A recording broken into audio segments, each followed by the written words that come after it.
Okay, I'll take a question from, wait. I want ABC Ruth. Here's the answer. What is, for you as a voter, for you or someone in Iowa, what is concerning to you? Well, for one, we get to be a part of stuff. The most thing is the closeness and the close-knit of this. Like such as in South Africa and the Iraq, everywhere like such as. And bringing all these people together, that's what's important to us, that we actually are involved in the stuff and the decisions that our country is making. Where all those other places, if you ever tried to step in, no one cares what your name is. We love the familyness and everything that's together here.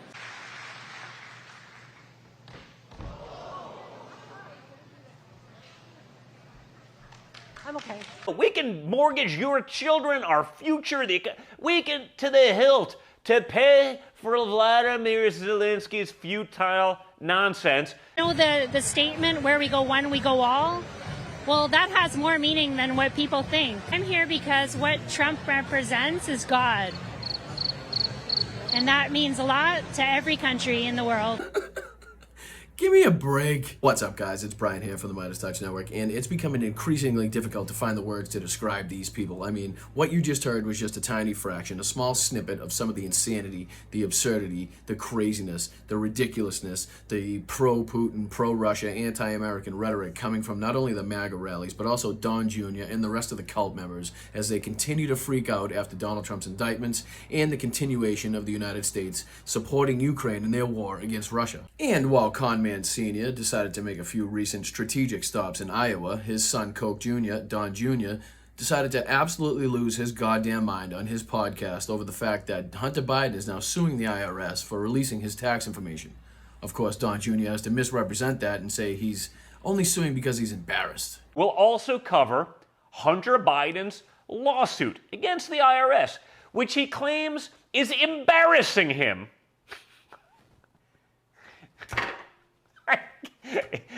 Yes, that's what's embarrassing Hunter. Want to hear the most annoying sound in the world?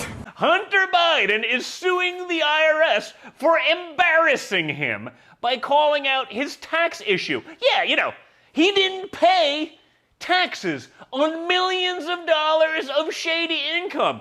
And that's what he's embarrassed about. Not like, you know, the smoking crack on video camera, the dozens of videos doing other illicit drugs, paying prostitutes all over the place. Like, you know, minor things like that. So it wasn't the videos, the photos, you know, the tooth pictures, like the other insanity from the world's most famous crackhead that embarrassed him. It was his taxes. I mean, just the absurdity of anybody in Trump's sphere to be talking about and complaining about anybody else's taxes is just insane to me.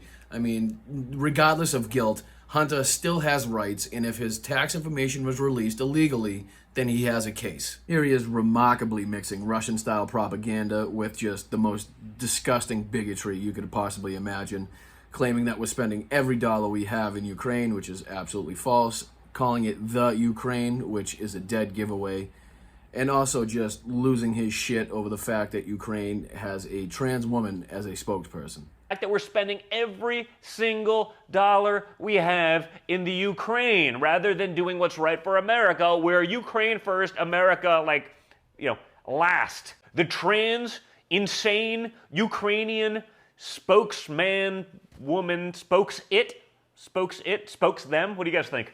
Spokes them, spokes they, them. You can't even make up this shit anymore, folks. Like, honestly, I wake up and, like, I'm convinced I have to be being punked. You actually have to see this bullshit to believe it, but it never ends, and they want to be taken seriously.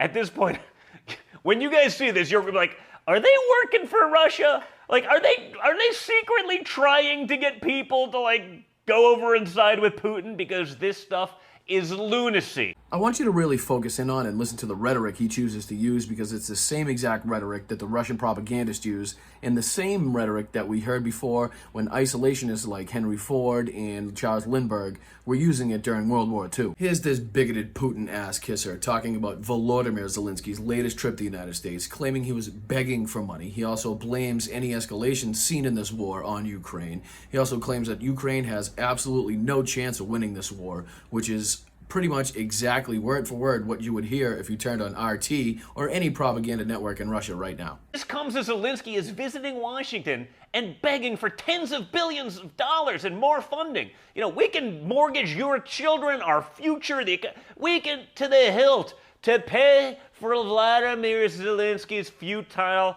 nonsense, and that's the spokesperson they choose.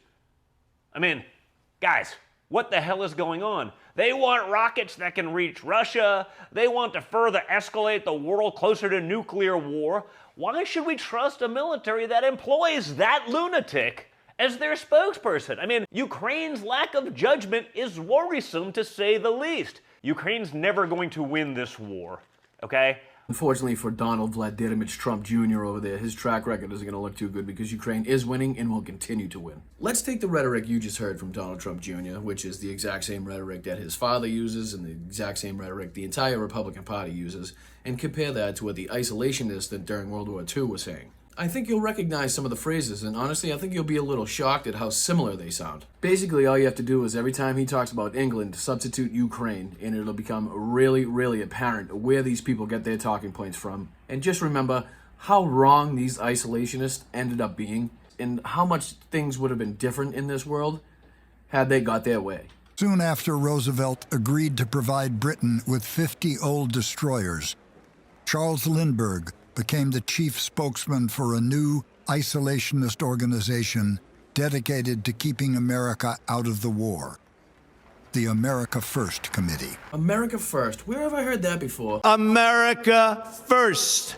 America first. France has now been defeated, and despite the propaganda and confusion of recent months, it is now obvious that England is losing the war. And I have been forced to the conclusion that we cannot win this war for England regardless of how much assistance we send. That is why the America First Committee has been formed. And isn't it strange how isolationism and fascism also seems to breed anti-Semitism? Again, all you have to do is substitute the word Jew for globalist, because nowadays they don't want to come out right and say it, so they disguise it with the word globalist. But listen to this and tell me if this doesn't sound very similar. Like they're trying to kill every Ukrainian male in this thing, so, you know, the globalists can come over and take over the breadbasket of the earth and control our food supplies. Now compare that nonsense to what the isolationists were saying during World War II. Isolationist and anti-Semitic groups now flooded the halls of the Capitol to oppose the new bill, including black-clad members of a self-proclaimed mothers movement who cursed legislators and insisted that Jews were behind what they believed to be Roosevelt's rush toward war. So in the 40s, they had the mothers movement who thought that Jews behind the scenes controlled everything and were pushing everybody towards war. And nowadays, we have Moms for Liberty, who, as you know, love putting quotes by Adolf Hitler on flyers that they're passing out and are very much opposed to supporting the war in Ukraine. But I think that's enough from Propaganda Don Jr. Let's check back in on his father, see how he's been doing. One of the major problems that Donald Trump is facing at the moment is that after several years of telling his followers that elections have been stolen in this country and that they can't trust the election systems, now he's trying to get them to believe in it again and to get out and vote. Listen to this rambling, nonsensical answer he gives to his followers when asked what the RNC, and Donald Trump specifically, has been doing to ensure that elections would be safe this time. Here's my question. I felt that the 2020 election was fraudulent.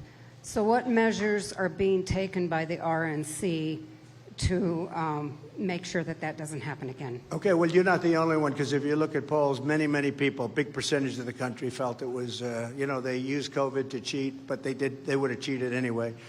Many precautions, many law firms have been hired, a lot of work has been done, and beyond RNC, I mean, I wasn't very thrilled with them, obviously. You know, I was always told you go out, you campaign. I left here early in the morning and you go home, and at 10 o'clock in the evening, I looked at the numbers, and it was over. We were doing so well. Pennsylvania, all these states were doing so well. Then all of a sudden, they made adjustments and all this crap. And by the way, it's all down. People know it. We had judges that didn't want to get involved. They were afraid. Everybody was afraid. They were afraid of the subject. It's a disgrace. What happened to our country is a total disgrace, okay? Disgrace. So, and look at the result. I mean, look at the result. I mean, practically every problem that we talked about today wouldn't have happened. Ukraine wouldn't have happened. Inflation wouldn't have happened. I mean, so many of these things that we talk about today, we wouldn't even be thinking about. That's my number one thing. Much more so than campaigning, actually, is that they don't cheat on the election. Because they will try, and they'll be successful to an extent, but we're not going to let them steal this election. It's amazing to me the spot that he finds himself in. I mean, at the same time, he knows he can't answer that question because there's nothing that he's actually been doing. He knows the 2020 election wasn't stolen. But he also has to keep that door open because he knows he's probably going to lose the next election, which means he's going to have some excuse to give his followers on why he lost that election.